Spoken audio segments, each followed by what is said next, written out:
Media दूर गेला की फडणवीसांचे आमदार मला भेटतात असं मनोज जरांगे यांनी म्हटलं। फडणवीस किती द्वेष करतात हे त्यांचे आमदारच मला सांगतात असं जरांगे म्हणाले। फडणवीसांना विरोधक आणि शत्रू मानलं नाही असंही जरांगे यांनी म्हटलं। मराठ्यांचा द्वेष करण्याची फडणवीसांची पद्धत चांगली नाही असंही जरांगेंनी म्हटलं आहे। अनेक जण इच्छुक जे आहेत ते पण तुम्हाला घेऊन भेटतात येतात, पण ते तुम्ही गेल्यावर मीडियावाले गेले मग त्यांचा नंबर असतो, रातभर झोपून देत नाहीत मला। देवेंद्र फडणवीसची जी वागण्याची पद्धत आहे ना, जी द्वेष आहे ना, तो त्यांच्या मुळावर आला भाजपचे।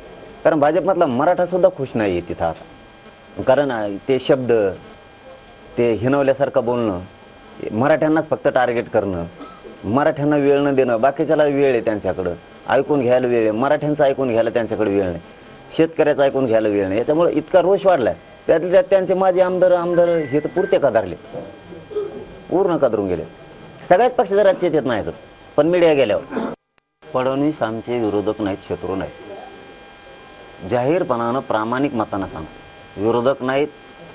फडणवीस साहेबांना आम्ही शत्रू मानलेलं नाही, पण त्यांची जी पद्धत आहे ना द्वेष करण्याची मराठ्यांची, ती आता आम्हाला पटायला तयार आहे। का भाजपाचे मराठ्यांचे लोक आरक्षण घेणार नाहीत? का तुम्ही मराठ्याच्या अंगावर घालता?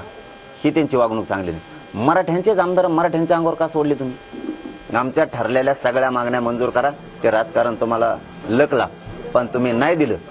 आणि कोणी जर आम्हाला म्हणलं तर जरांगे पाटील आता राजकीय बोलायला लागले तर मी 100% बोलणार आहे।